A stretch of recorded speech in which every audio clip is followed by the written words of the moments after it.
Fit for Life Radio, episode number 103. Not just Will and I today, I being Gary. Today we have Dr. Tim Pressley from Christopher Newport University. We're seeing you. Seeing you. Thanks for having me. So Dr. Tim. Dr. P. First of all, so Christopher Newport University is a university in Newport News, Virginia. And that's where, as you know, where our gym is, where I grew up. Will grew up in Bob Beach, surfing. So I'm a beach dude. Yeah. I've never surfed before, but I'll let people think I have. But we're going to have Tim on today to talk about motivation, kind of all things motivation. Obviously, in the world of fitness, it's a key thing. You see it on lots of memes. That's how you know it's big, because it's very, very meme worthy. But Tim, do you real quick want to go over your kind of background bio a little bit? Yeah, I have a Ph.D. in educational psychology from Florida State. Go Noles. Yeah, go Noles.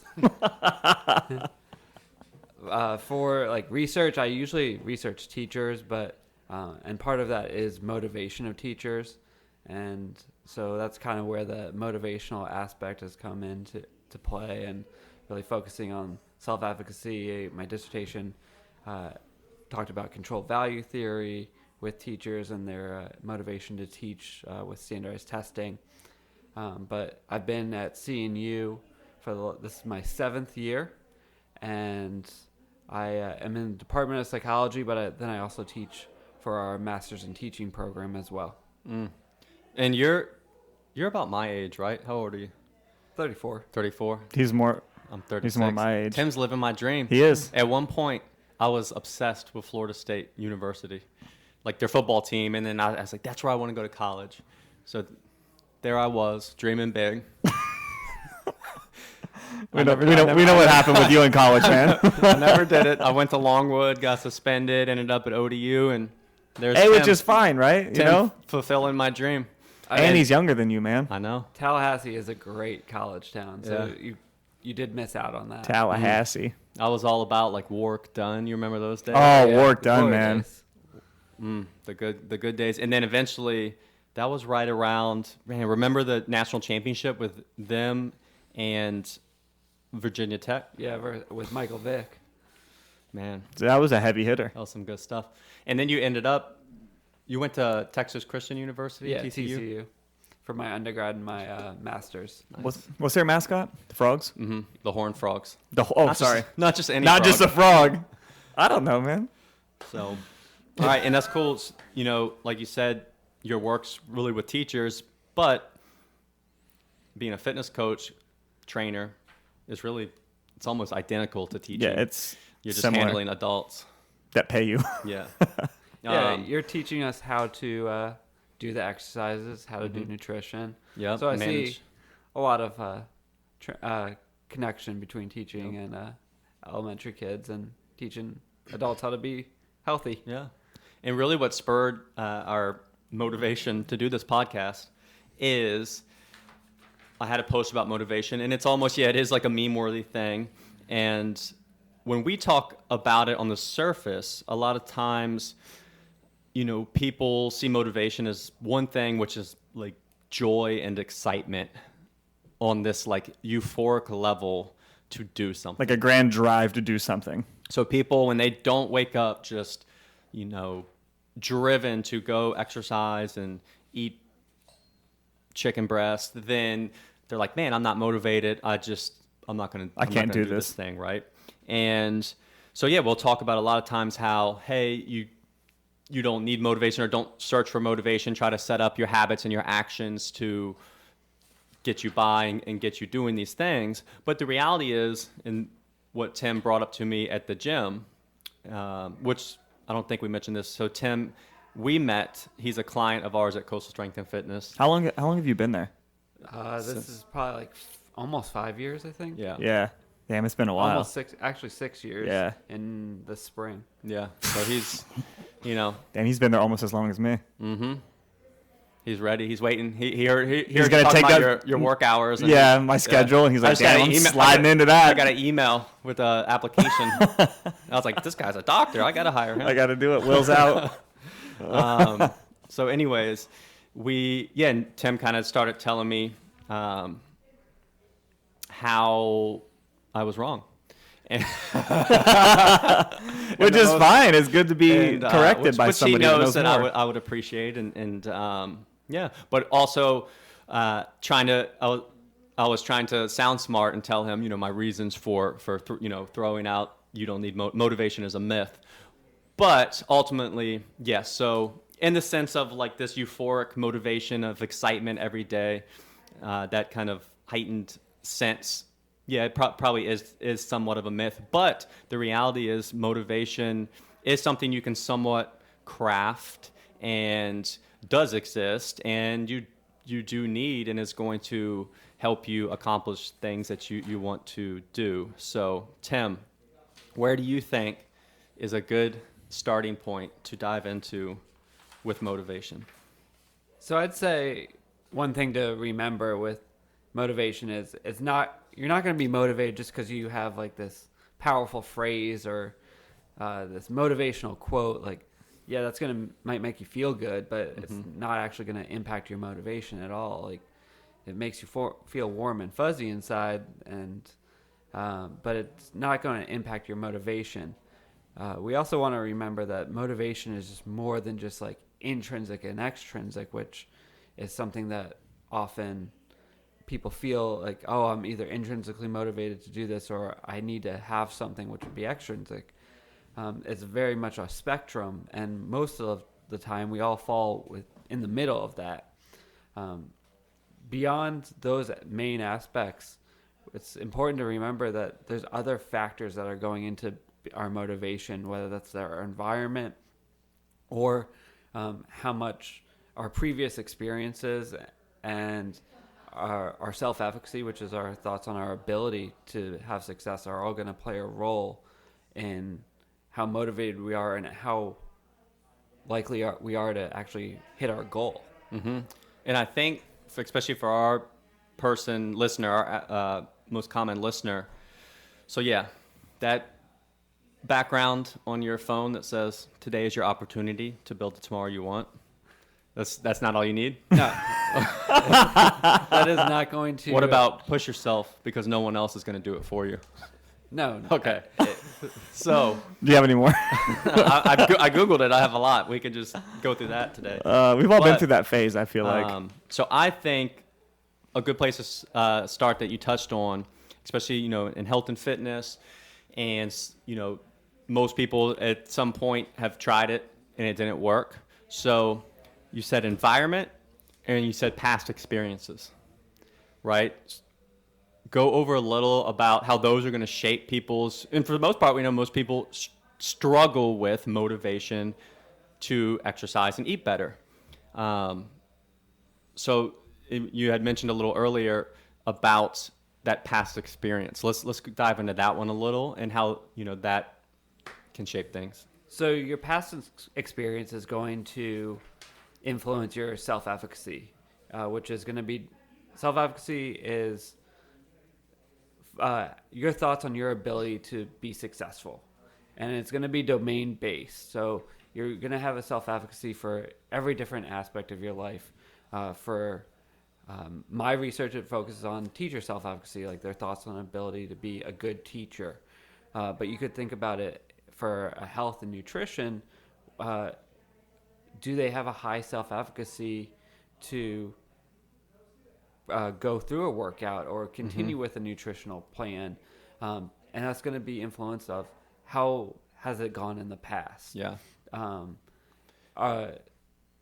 Do they have others that they can look at who they say, you could say, learn vicariously through, that they can relate to, that, oh, so-and-so, they've had success. Maybe I can have success too. That can influence your self-efficacy. So and I've always, it's, doing this for the last 16 years, I've always noticed, super common, observational, but people who played sports when they were younger do much better getting into exercise when they're older. And it's because I noticed if you've played sports, you've challenged yourself physically, you've gone to those places, where you're out of breath or where you're kind of pushing your limits and you're comfortable with that, right?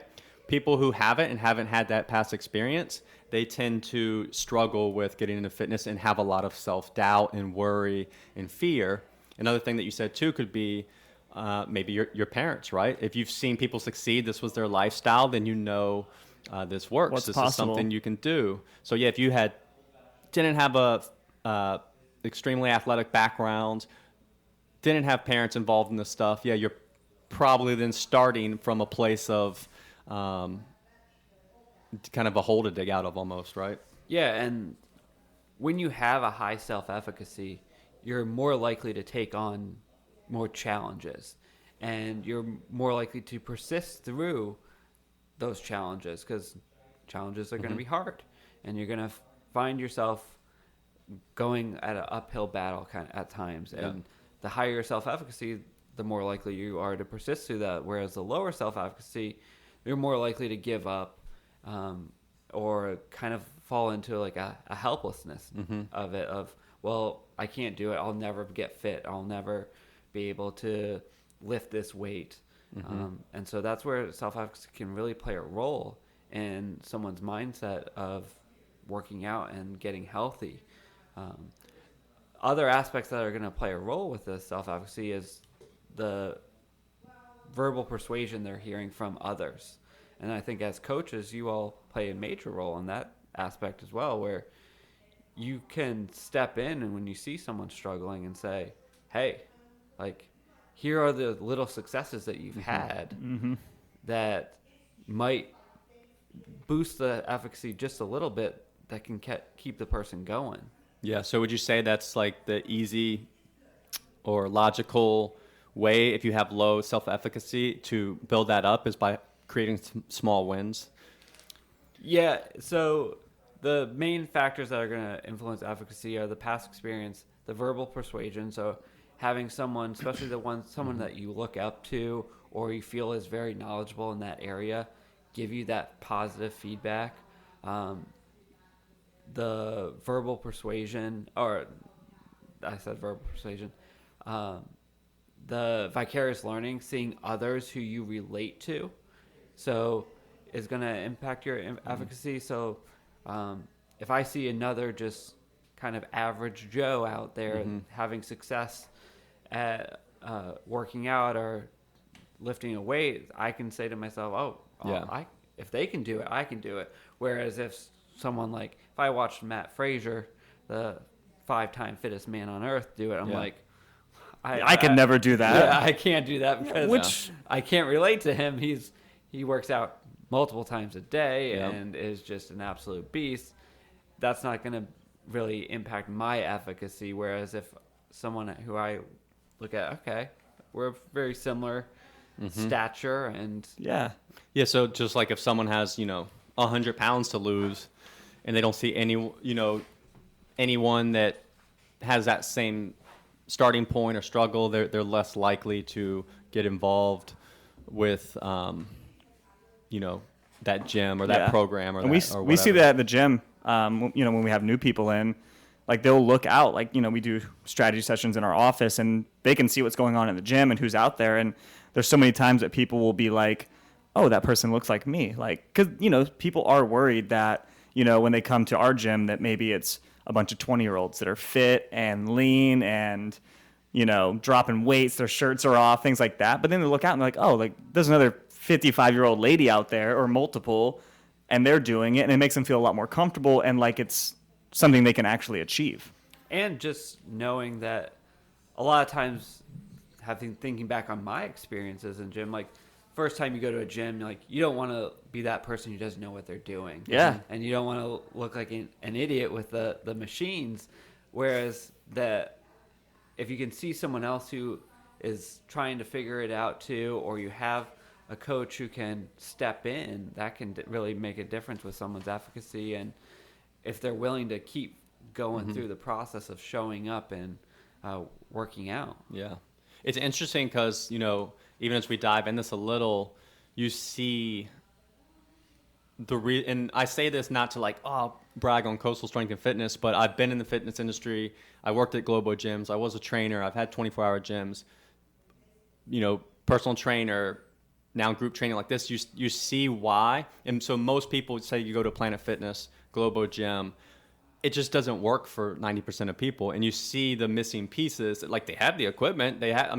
It can definitely succeed and work, but the most part, or the biggest part missing for a lot of people is, which as we get into more of these, you'll see the pieces that help you build motivation normally involve your environment. Yeah, involve some support and positive words of encouragement and support and things like that. And you see why the old structure of gyms and fitness is not ideal for most people. Yeah, and one theory I'll really specifically point out with the environment is self-determination theory, which talks about having 3 key elements. And if these 3 key elements are in the environment, the person is more likely to be intrinsically motivated or closer to intrinsic rather than closer to extrinsic. One of those elements is the relationships, the relatedness that they feel within that environment. If they feel valued within that environment, if they feel like they are part of the community of that environment, that's going to be a real helpful. Mm-hmm. The second part is competence. They need to feel like they know what they're doing. They need to feel like their voices are valued as well with their input on things. And they want to know that they're doing things right. And the third part is autonomy, of having some choice. And people don't want to be told what to do. Oftentimes when we are told what to do, we do go more extrinsic, because it's like, well, I got to do it because they told me I got to do it. Yeah. And so being able to have some choice in, or even their own say in what they do or how they go about to reach an end goal, that can all lead to more intrinsic motivation. That's interesting, because one thing we've learned with the nutrition coaching, which is even a little more personal and is tough and somewhat new, and trying to carve that out, is people really they resist being told exactly what to do, even though this is helpful and you're trying to get someone to a certain point. We found like, hey, you almost want them to come up with the answers. Yeah, you want them to be involved in the process. Yeah, and it makes people feel more, valued, or like they can do more if they're actually involved in it. Well, I know for me personally, a couple of years ago when my wife was pregnant and then we had our daughter, I gained a ton of weight, just stress, and just stopped kind of watching what I was eating. And I know I met with Diego, and I told him, I was like, I'm not willing to give up the cream in my coffee. I'm not willing to give up beer. I want to be able to have sweets. And he's like, that's fine. He's like, but you got to cut down on that in order to still have it. And I was like, okay, I can do that. And he's like, or you need to like shift your other meals. And he talked to me about possible options. He didn't tell me, oh, you need to do this instead of that. He said, instead of eating eggs, you could try egg whites. And I was like, I didn't even think about that. Yeah. And because now you're cutting down the calories, from avoiding the yolks, which then maybe frees up calories so you can have creamer in your coffee with your breakfast, right? Right. And now you're happy. Through that process, and it was a long one, I ended up losing 20 pounds that I've been able to stay consistent with. So and I think it was all because I had the choice to make with my nutrition. And basically that right there kind of is self-determination theory, in that it's an environment that provided the autonomy for you to make some choices in there. That's kind of that motivation happening, right? Yeah, and then you all would check in on how things were going, and it wasn't, hey, I'm checking in because I'm coming to shame you or like slap your wrist or make you feel bad. Yeah. Hey, Jillian, he gets a video call from Jillian Michaels. It was more of a, hey, like, how are things going? All right, you've hit a plateau. Let's try this kind of thing.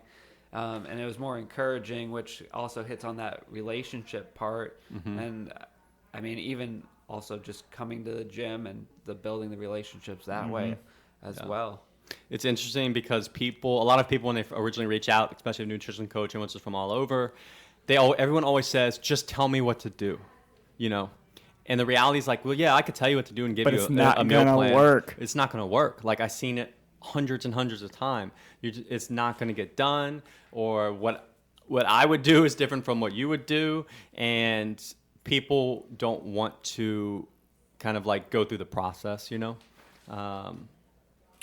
So that's the self-efficacy. One thing too on that before we move on.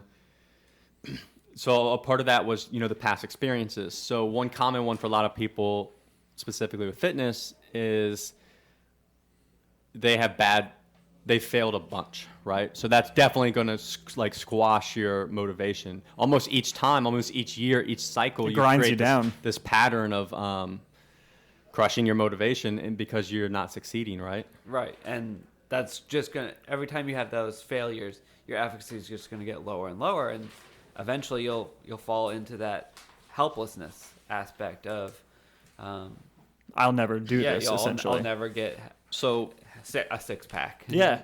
Say someone's listening and that's been their process, and yeah, they do struggle with motivation, and that's probably a big reason why. What in theory should they do? Like, should they maybe try another approach, or is it powerful to be just being aware of that and knowing like I can kind of change this, and I feel this way because I have failed, but that doesn't mean I'm going to fail again. From just a self-efficacy standpoint, I'd say you'd probably try and have just a small success. And so instead of losing 30 pounds, lose 1 pound. Yeah. If it is helpful, and I would say it would probably be helpful, is have someone who can be accountable, help you be accountable, but not look at them more as like a cheerleader than a drill sergeant. A drill sergeant, yes. That's a great way to say it. Like, they're there to provide support and to celebrate those small victories, so that you can say, okay, I lost 1 pound. Okay, I can probably do another one. Yeah. And then before you know it, you've hit 5 pounds. And the next time, as you lose those pounds, you're like, all right, well, next month I'm going to lose another 2 pounds. You need to be realistic about what goals you're setting as well. And I mean, goal theory is a whole nother podcast that you could talk about. I think other aspects, going into some other motivational theories that you could focus on, is how much you value the outcome as well is going to play a role, and your efficacy will influence that as well. Of why is the reason that you're trying to reach this goal? That was what I had from my notes of going over everything. As the biggest thing was, I have in bold with the exclamation point, you need to value the outcome, and then find your why, have a deep reason. Yeah, and I would say there are two motivational theories that I really kind of like and have worked with previously, is control value theory and expectancy value theory, which the key word there is value in both of them. And with those, it's going to determine what exactly why you want to do it, and especially for expectancy value theory. I'll talk about that one first before we go into control value. Expectancy value goes back to self-efficacy. The expectancy part is, do you expect to have success? The value from that is going to be influenced by several things, one of them being how intrinsically motivated you are, but other aspects that are going to play a role in how much you value something is this goal helping you reach a larger goal, so the utility of it. So I often tell, when I'm teaching educational psychology to my students, I say, you might not be taking this class because you love educational psychology, but passing this class is helping you get your psychology major or graduate from college, which is ultimately your larger goal. So that can play a role. It's, when you say that, I think back to when I was a student, and oh man, I just now I'll run, when I'm learning nutrition stuff, you see how important biology was, right? And I'm like, man, now I would love to really actually go through a college class on biology, and that reason, and I could have cared less before because I had no motivation.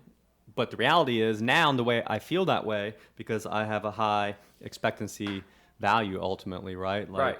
Man, I would be able to understand the nutrition on another level by understanding the biology. Yeah. That's how efficacy also is going to play a role. But then looking at valuing how is this going to help me in the long run? The other aspect that is going to influence the value is how much the cost of it. If you look at it, it's going to be like, oh, that's going to be too much work and I just don't have the time, we're not going to value it as much. Whereas something where it's like, all right, the cost isn't going to spend up all my time, and it's something I can definitely, your value is going to be higher. So that would be like the difference between if to accomplish we'll talk about in the gym, a physique goal, you would have to train, we'll say 7 days per week. And you're like, you know what? I don't have 7 days per week to train to reach that goal. And so I probably won't be able to do that. But then, the converse is we tell somebody you could, be reasonably fit and healthy by doing it 3 days per week. And they're like, okay, well, I can give up 3 days a week to do that. And that would be fine. That's a pretty good parallel to that, right? Yeah, definitely. And setting it as kind of a realistic of all right, 3 days a week can show up for not even an hour. Yeah. That's more realistic for people. Whereas if someone showed up to a gym first time or has previously failed and was like, you have to be here 6 days a week for an hour, they're going to be like, no, I can't do that. And all of a sudden their value is actually getting in shape is going to decrease. Yeah. That's what we tell people once we get them to state their goals. And most people, it's improve their body composition. So maybe, lose 10 pounds of fat, gain some strength and muscle. And just feel better. Yeah. Improve their blood work. And you can do all those things training 2 to 3 hours a week, right? That's all you need. More is going to be diminishing returns. Now, if they want to win the CrossFit games, well, we're going to have a different conversation, right? Yeah. Let me ask you this. This popped in my head. I'm just curious. So what do you think, what motivates someone like Tom Brady, right? He seems to be motivated by the process at this point, but he has to have a deeper, he's accomplished everything in his profession, but he still, does everything at such a high level. What do you think is driving him? Well, I think that would depend on which motivational theory we're talking about. I think going off of the value aspect, he highly values winning. That is something that is on top of his motivation. So I think for either control value or expectancy value, which we just talked about, he has that high value there. He also has had a lot of success. So his efficacy is high. And then would you say as far as expectancy value, maybe he obviously values being the best ever and understands that literally may take all his time and it's worth it? Oh yeah. He probably looks at the hours watching film, the specific nutrition he eats, and the amount of sleep he requires of himself. That's all worth it to him. To that overall outcome of winning Super Bowls. And in reality, you could say maybe his motivation that you could really break down through all these theories or a little bit of why he succeeds the way he does compared to someone else who has the physical tools. If you know me, you know I'm always on the run. up early and home late, so having a 3-hour morning routine isn't really in the cards for me. What is in the cards is AG1. It's a fast way to get vitamins and minerals I need to perform. I first gave AG1 a try because I wanted a single solution that helps support my entire body by filling in nutrient gaps and simplifying my morning routine. Since drinking AG1 daily, I've always felt strong and energized and ready to attack the day. Not only does AG1 deliver my daily dose of vitamins, minerals, pre- and probiotics, and more, it's a powerful, healthy habit that's also powerfully simple. It's one scoop mixed in water once a day and every day. I know that AG1 is giving my body high-quality nutrition. Every batch of AG1 goes through a rigorous testing process, so you know that it's safe. And AG1 ingredients are sourced for absorption, potency, and nutrition density. AG1 is a supplement that I trust to provide the support my body needs daily, and that's why I'm excited to welcome them as a new partner. Here is your chance to start every day this season with a gift to yourself. Try AG1 and get a free 1-year supply of vitamin D3K2 and 5 free AG1 travel packs with your first purchase exclusively at drinkag1.com/provengrit. That's drinkag1.com/provengrit. Check it out. If you know me, you know I'm always on the run, up early and home late, so having a 3-hour morning routine isn't really in the cards for me. What is in the cards is AG1. It's a fast way to get vitamins and minerals I need to perform. I first gave AG1 a try because I wanted a single solution that helps support my entire body by filling in nutrient gaps and simplifying my morning routine. Since drinking AG1 daily, I've always felt strong and energized and ready to attack the day. Not only does AG1 deliver my daily dose of vitamins, minerals, pre- and probiotics, and more, it's a powerful, healthy habit that's also powerfully simple. It's one scoop mixed in water once a day and every day. I know that AG1 is giving my body high-quality nutrition. Every batch of AG1 goes through a rigorous testing process, so you know that it's safe. And AG1 ingredients are sourced for absorption, potency, and nutrition density. AG1 is a supplement that I trust to provide the support my body needs daily, and that's why I'm excited to welcome them as a new partner. Here is your chance to start every day this season with a gift to yourself. Try AG1 and get a free 1-year supply of vitamin D3K2 and 5 free AG1 travel packs with your first purchase exclusively at drinkag1.com/provengrit. That's drinkag1.com/provengrit. Check it out. But not the mental tools. And maybe it's not worth it for them to eat, sleep, do all this stuff. And you see that, like, it's going to the NFL, like Jamarcus Russell. Yeah, some of these rookie quarterbacks that never had success, maybe the value wasn't there for them. Let me ask you this, because I actually listened to a podcast with him, and he explained why he does what he does. And I want to ask how this plays a role, because we talked about past experiences. Somebody like him, who has always been overlooked, people were like, "Oh, you're never going to go to the NFL." Or first off, you're never going to start high school. And then they're like, "All right, well, you're going to this college, you'll probably never play." And then they were like, "You're never going to start in the NFL." How does that play into it? And how that's clearly a strong motivator for him, and that's a past experience, but clearly drives him, along with his, efficacy, because he wins and he knows that he's the best, and clearly has that drive to win. That's obviously got to play a pretty big part in that. Oh yeah, I think he values proving people wrong. Yeah. Mm-hmm. That is definitely part of his drive.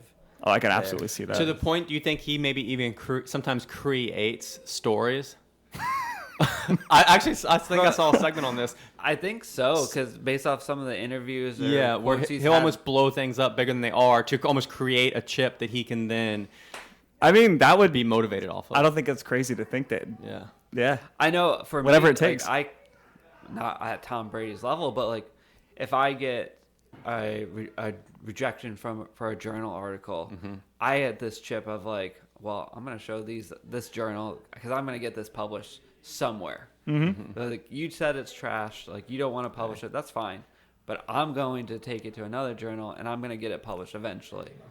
I just pictured a whole scene in my head, like Tim going through that and this music playing in the background, like Rocky music, like, you know. And I was like, I was enthralled. I was pulling up Netflix to see if I could contact them and be like, I got a story for you guys. Oh man. I mean, I also do it during our coastal ladders. Yeah. I will eye someone. Yeah. And if Where does your intrinsic motivation come from for your all-out effort? So Tim, just background on Tim when we do some like harder conditioning, like timed workouts, like Tim, if he's by himself, like he's going to do well and he's going to perform. That's fine. But if there's another person challenging him, he's going to die to beat that person.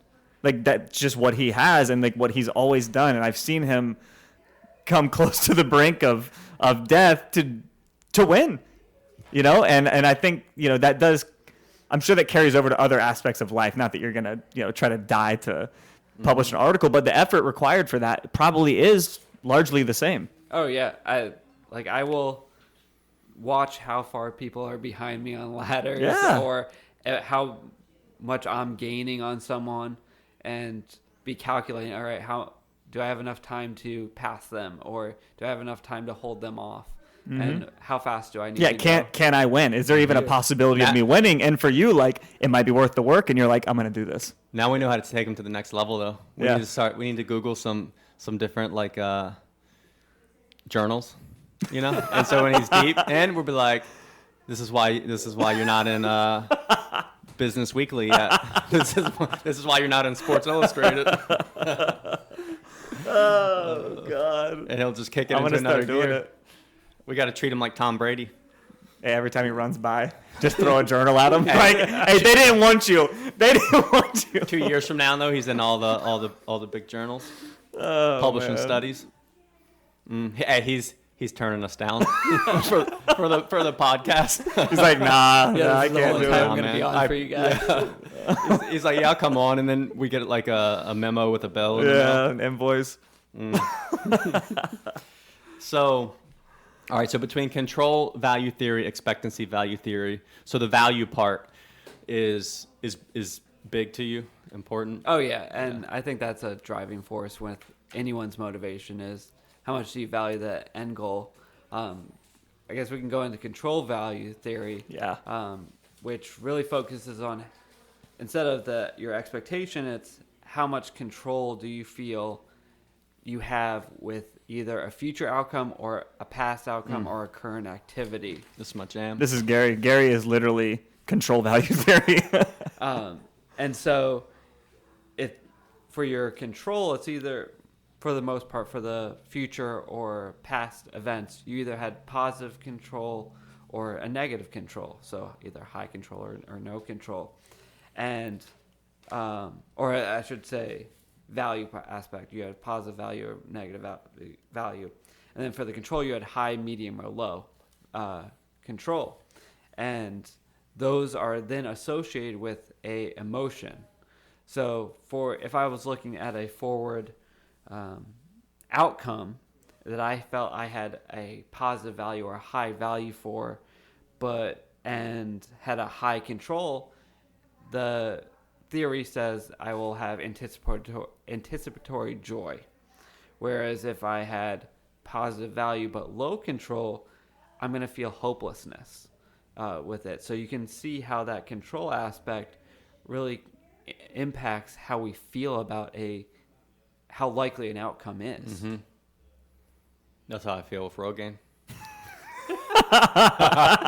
Hopelessness. Yeah. Oh, that's just $23. That's it, man. Down the drain. Down the drain. Value but no control. Yeah. I'm like, if I could control, we can probably get a therapist on here. Oh yeah. But yeah, now that I think about it, yeah, like I'm always like, man, if I could control that, like I would. But so I control, you would put in the work, right? So I control everything I can, right? So I'm like, let me make sure, groom the beard right and do these other things and everything else I can control. But it's like you can't make hair grow. I mean, not yet. Well, I I guess I'll see all these movie stars. I'm like, they're doing something. They got control, but that control probably costs. It costs a lot of money. Yeah. Yeah. So your cost is way too high for you to do it. I'm motivated now to open 4 more gyms, so I can control. Control it. Control. That's what it's all about. It's not even about the money. It's just about the control. No, to be able to control my hair.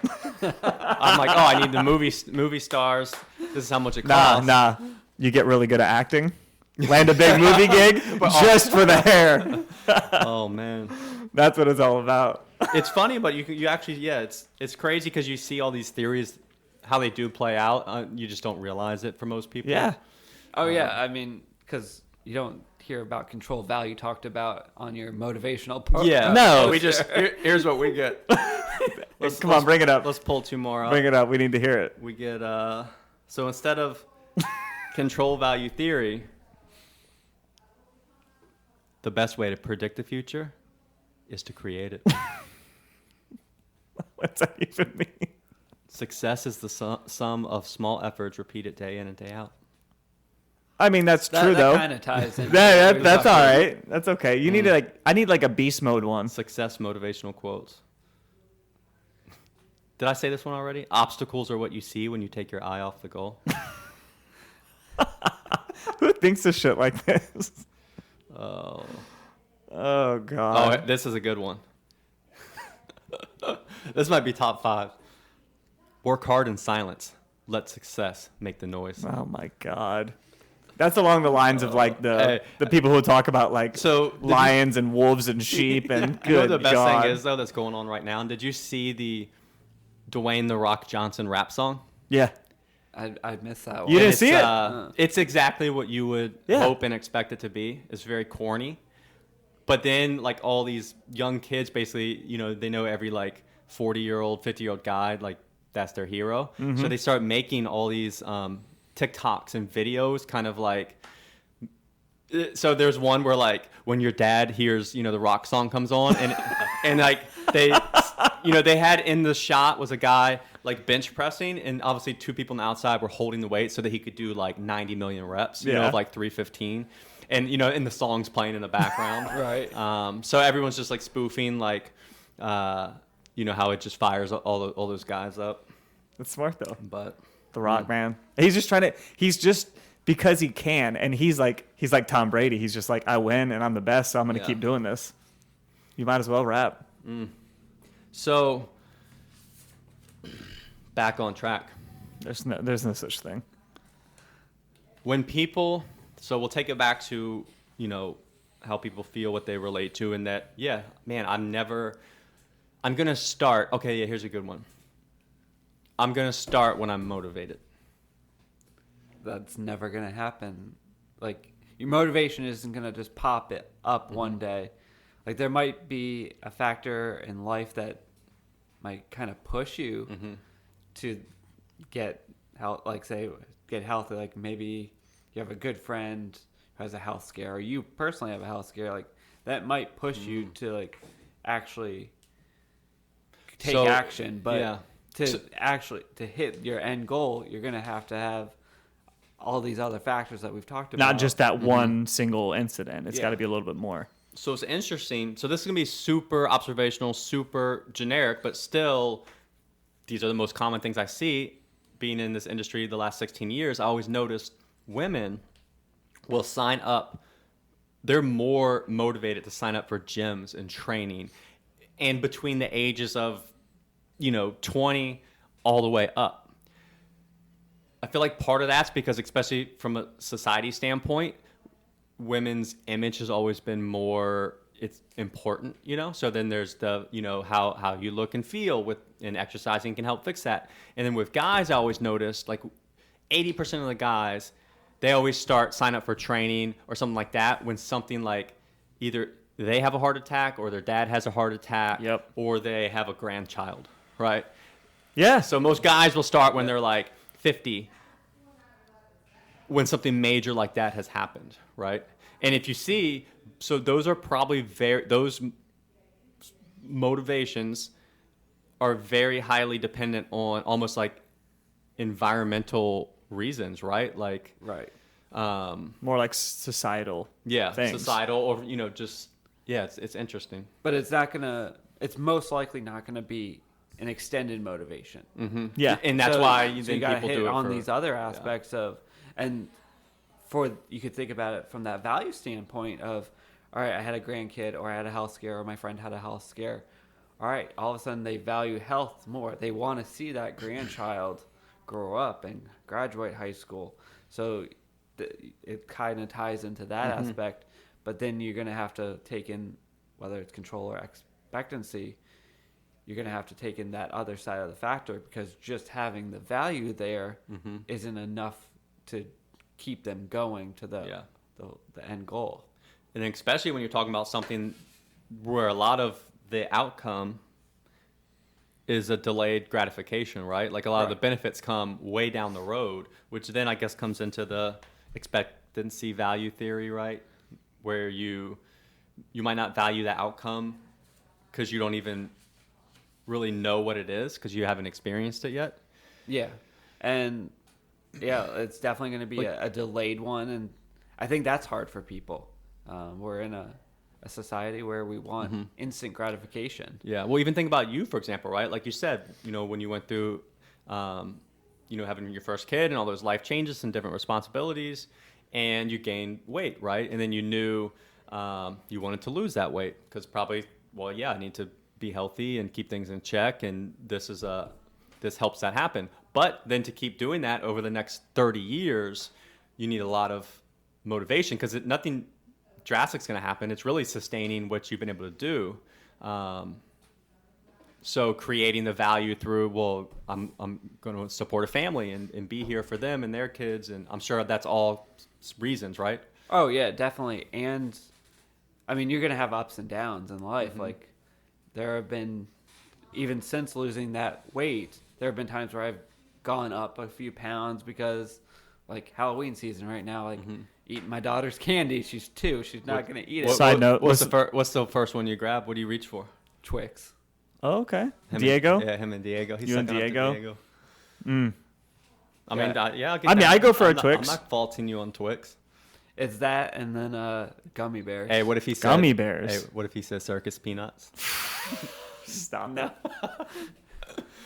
We missed that one. I know. And we missed it. Whitney, I told her about it, and she was like, how did you guys not list circus peanuts as the worst candy? And we didn't even think at all. What'd you list as the worst? What did we say? Almond Joy were up there. Yeah, that's a good. Yeah, Almond Milk Joy. Duds. I love Milk Duds. Oh my God. Anything with caramel I don't in it. like licorice. Nah, licorice is gross. I like Twizzlers. Twizzler. Well, okay. Like regular Twizzlers. Like a red Not the Twizzler is not licorice, though, right? The black thing is licorice. Anyway. So.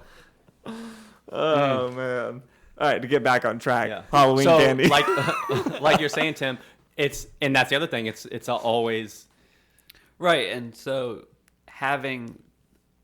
feeling like you have more control over the situation and feeling like you expect to have success because of that past success, it makes it a lot easier to get back on track. Yeah. So like I've already told myself, like, after this week, I'm done with the candy. I'm getting back on track. But then we're going to hit Thanksgiving and Christmas, obviously. But it's just easier to get back on track when you have those other aspects. And maybe even for you, which I think you have realized, is gaining 8 pounds doesn't have to be technically off track either, right? Like you almost can create, I can control this. There can be ebbs and flows, and I know I can bring it back down, during this season of life I'm indulging. Still, maybe before where someone's like, track is so narrow because they're like, I'm either extreme 100% paleo training 7 days a week or I'm off, right? But you can, through your experience, maybe, and correct me if I'm wrong, it's almost like maybe your track has widened and gaining 7-8 pounds or whatever isn't necessarily off track. It's kind of, you're still in your mind like, no, I'm good. You're still in your range that you're okay with. Yeah, I got about 5-6 pound range where I'm like, as long as I'm there, I'm good. I'm happy. I don't need to look like a bodybuilder by any means. Like I said, I'm 34. Yeah. Not trying to win the CrossFit Games or anything like that. So, I got like a nice range and I'm happy with that. And I also know that if I get out of that range, I know what to do. Yeah. For me to get back on track. And you have the confidence because you've done it before. Right. Yeah. And I know they're going to take some sacrifices, and I would want to value that, and I value being healthy, and and you even know too, you have like, I can reach out to a coach, and then they can hold me extra accountable, and right. And that was the biggest thing when I decided that environmental factor. I was like, I need to get this under control. Like, I finally stepped on a scale, and I was like, wow. And that's why I reached out, I think it was to Diego, and said, like, can I have a strategy session? Even though I'd been a member for like 3-4 years at that point, like, I knew everything you guys were saying. Like, I've been hearing it. I just hadn't done anything with it. Yeah. But by doing that, like, it just gave that extra round of support to, like, really keep me motivated, keep me going, to celebrate the small things, to make the changes when I needed them. Like, I think oftentimes with like weight loss, like, you hit that stagnant period, and because like I could talk about mine, like, it was every couple months it'd just be like, you stop losing weight, you just stay the same for weeks, and you're just like, well, what the heck? Like, yeah, what is this? And having someone to go to with the knowledge of like, all right, here's another here are possible options you could do, and then you take it for that information and you say, okay, I'm going to go down this path. Again, it wasn't forced on me. It was here you can do A, B, C. And you had control over what you were deciding to do. Yeah, and I was once I decided that, I saw the progress happen again, and a couple months later hit stagnant, did it again. Yeah. And which one of these you think environment is like a big role? Or I guess it's kind of all of them, but obviously if someone's around an environment that supports whatever they're trying to do, they're gonna be more motivated, right? Oh yeah, and I think it makes it easier having that support system and having the environment that values what you're doing and isn't gonna throw in unintentional roadblocks is gonna definitely play a role. Having those, knowing that the person that, like, say a coach actually does care, really plays a role. Like, you go into some of these larger box gyms and you talk with the 20-year-old working, that just is motivated by commission. Right. And like, so once they don't care. Once you're signed up, the Whatever. relationship's over, right? Yeah. So one thing I want to touch on is, because we've talked about it but didn't really go in detail, is intrinsically motivated, extrinsically motivated, right? So just kind of explain to someone who may not know really what those mean, and how to, I think a lot of people that do know what they mean think if they're not intrinsically motivated with something, that's just how it is. But the reality is it's a spectrum and it can change. Yeah, so extrinsically motivated, you're only motivated for something. So like, I always talk to my students when I'm teaching this theory, like, if you were paid to get good grades, you are motivated by money. That's fully extrinsically. That sounds good. Motivated. Yeah. Yeah, man. Fantastic. Like, back in school, if someone was paying me $20 for an A, all A's, baby. Yeah. I would, so is that, say you're a parent, right? And is that bad? What are you setting your child up for? Say you do that, like, hey, for every A. Yeah, is that a bad thing to rely on, especially as a kid? Yes, because it's not sustainable. Yeah. Also, extrinsic motivators decrease intrinsic motivation. Okay. That's one they see with food too, right? When it's a young child and you start you get to try to get them to do anything you want by giving them food, you're setting them up, creating this process. Right. So like, I always talk about to like my students who want to be teachers, like, if you try and do classroom management with extrinsic motivation, it's not going to work. It's not sustainable. You would have to change up the extrinsic motivator every couple of weeks. Like if you try to bribe your class with candy, is that what you're talking about? Yeah. Okay. Yeah. And so like, eventually they're going to be like, well, I can get candy at home. Yeah. And that behavior that you're driving them with is going to stop, and they're going to do whatever they want. And you're going to have to go spend more money on something else, like a toy box. And you start bringing in cars. Yeah, pretty much. Like 1992 Ford Bronco. Just pull an Oprah. Everybody gets a car. Yeah. So Whereas on the other side of the spectrum is intrinsically, where you're motivated just to do the activity. You're doing it to learn. You're doing it because you get joy out of doing it.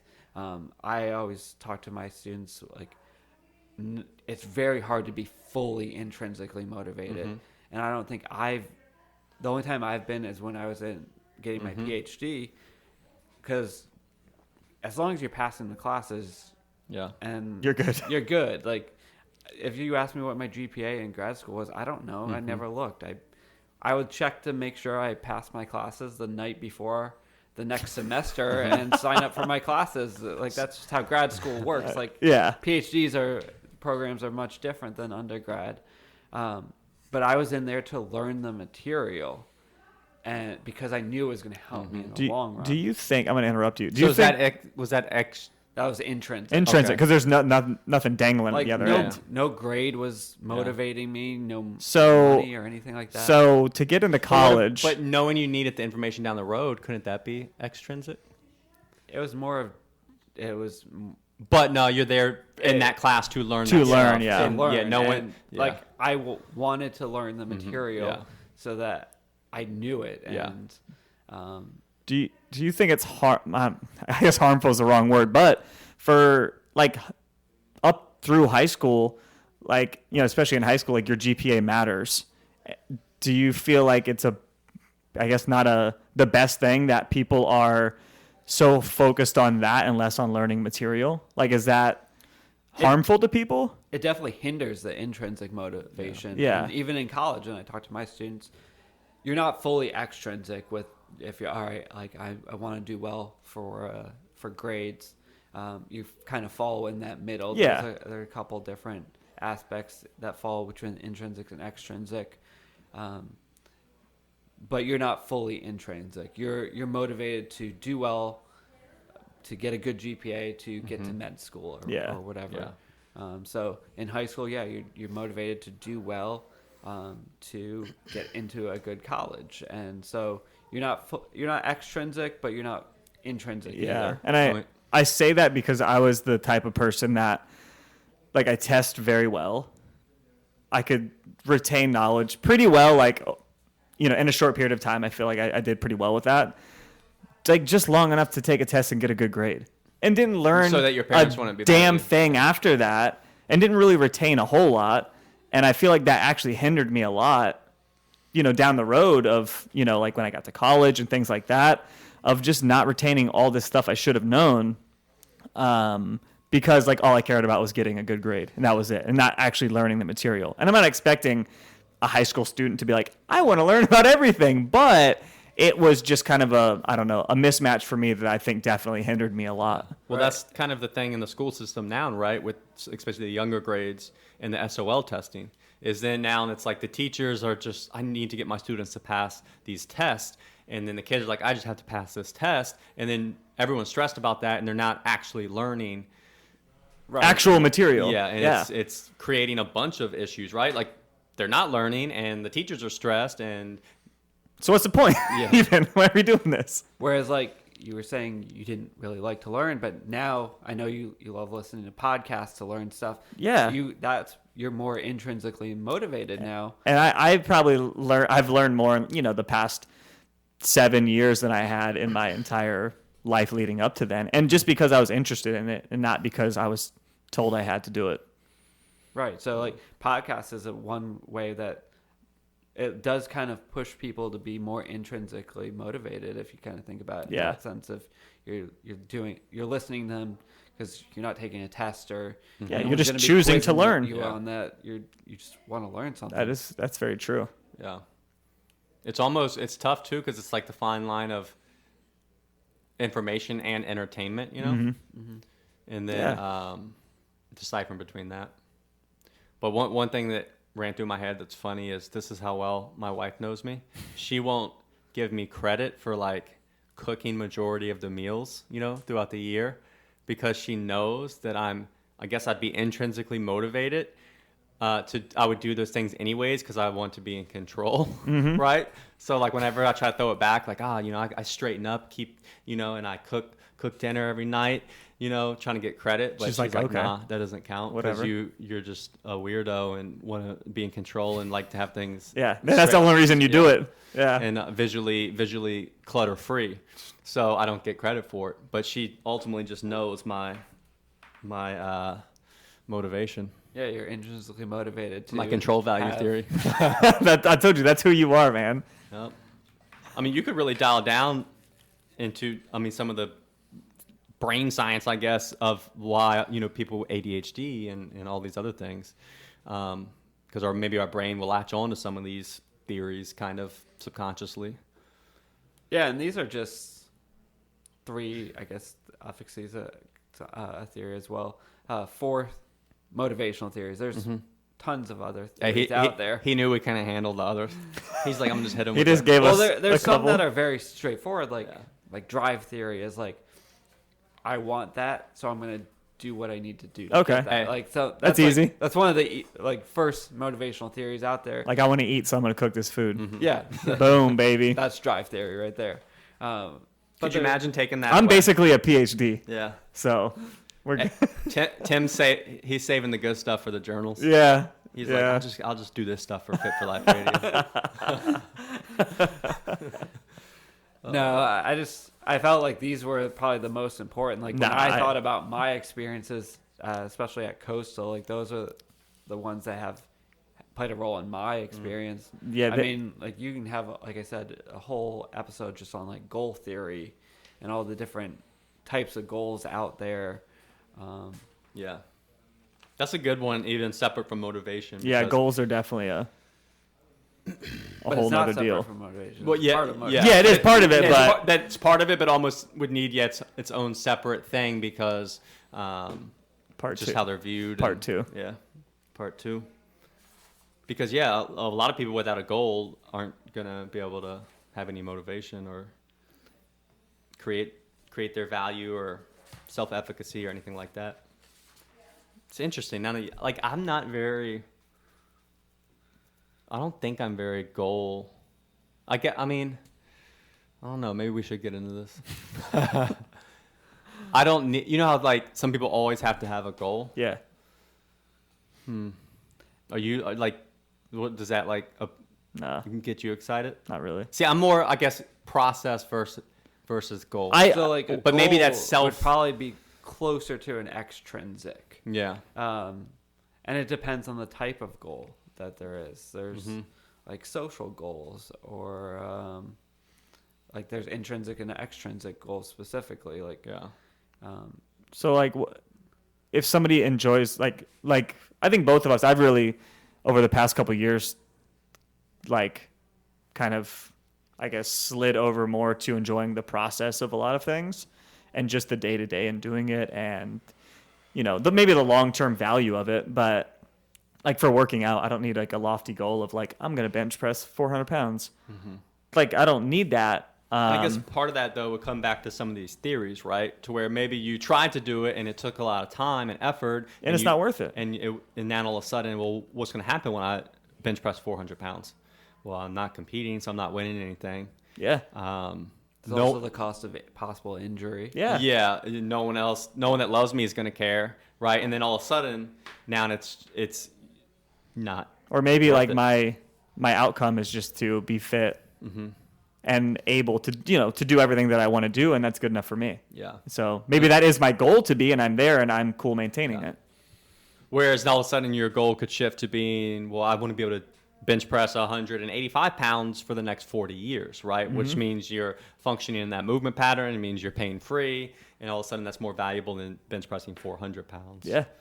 So I guess that's part of the process for a lot of people, right? With finding, make sure that like you said, really, we came down to the takeaways we want everyone to have is like find the value in the outcome, right? Oh, yeah. So have a why. Thing. Oh, I want to bench press. Okay.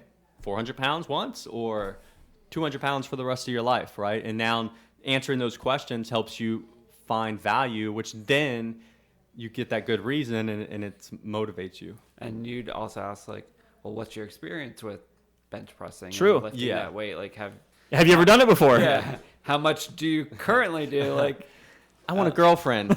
Let me tell you, son, the more you bench press, the more interest in other guys you will get, and less interest in girls. Absolutely. Someone sent me a meme of that the other day. It was like a cartoon meme, and it was, a scrawny dude, and then it's like, he worked out a bunch and he got buff, and like then it had like the other guys coming up to him like, oh, what's your workout? What's your diet? And no chicks came up to him. Yeah. I mean, that is pretty true. Yeah. But yeah, so yeah, you see where it ties together a lot.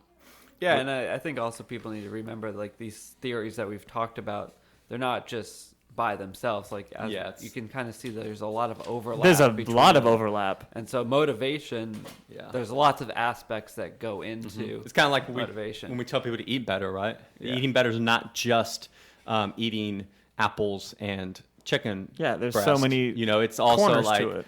well, what's your shopping like? What's your preparation like? What's your why are you eating? How are you eating? Are you cooking? It's all those things, yeah. So would you say then a good takeaway for people, like actionable steps, what would you lean towards? I would say just remember that motivation is very complex. It's not just going to pop up out of nowhere. And I would start with putting yourself in the right environment that is going to be supportive and give you some choice and make you feel like you know what you're doing. And then look for the small successes, build your efficacy, have that environment help you build that efficacy, and also understand the why, the value. What is the value? If you put yourself in a good environment, you're more likely to have more control over it, and you're probably more likely to expect to succeed more. Nice. So all those aspects, I think, are really important for people to consider. Yeah.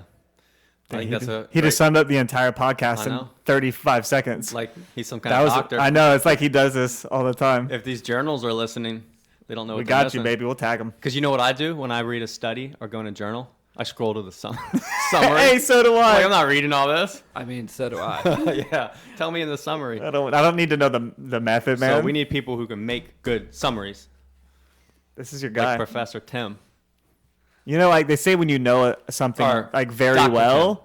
that you can summarize it very simply. Mm-hmm. And I think Tim did a good job of that. We put him on the spot. Nah, he was so calm and collected. Yeah. He had one eye closed. He was chill. Yep. Unedited, straight through. You hear that, Joe Rogan? Unedited. Could you imagine? We should have done that. Set up video cameras, get some cigars, and just be here for like 4 hours. Would anyone listen, do you think? Yes. Also, I think we could do 4 hours. I think we would need to grab another drink. Or well, two we would have to kind of get them to like bring a drink over. I mean, you don't want, when I was recording a couple of podcasts with John for like, the Virginia Peninsula thing, and he had, so where we record is at a distillery. So there's like Coastal Fermentory right across the street, right across the parking lot, and then Ironclad Distillery, and hey, they were bringing us drinks, man. It was like an hour and a half podcast, and the girl would come and take our orders, bring us a drink, and she was all cautious to be quiet. We need to step our game up, but then I feel weird, right? Like here we are, health and fitness podcast. Every time we're recording, we're like schlocking back 3 whiskeys. So we'll do it for a special occasion. When you set up the videos, like Joe Rogan. That's what we need to do. We need to get something for this room, though. We need to spruce it up. Yeah. Some paintings on the wall. Yeah. Hey, we should get like Tim to sign it, to autograph it. I mean, you do have a who does that? Someone does something like that in the gym. That's right. Now he's gonna start charging us. Yeah. For appearances and or when royalties. I use this picture for like a Instagram post. Yeah. Well, I know my charge has gone up because you haven't used it in a while. Yeah, I get scared when I see them. I'm like, I'm gonna get that bill in the mail. So I only use them for like, the big stuff. Yeah, high dollar, high stuff. Running like a New Year's challenge That's Tim. You know the picture of you and Leon Oh yeah. pushing the yeah. sled? Yeah, That's that- the best, man. Dude, that one, how old is that picture? It's like 5 years old or something. Yeah, I mean, it's from the old gym. Yeah, that's But it's an just old like the one. perfect angle. Oh, it's perfect. It's I think I took that picture. Probably. Yeah. That's when Yeah. you used to Yeah, walk we had the around with camera. Yeah, we had Yeah. the camera, man.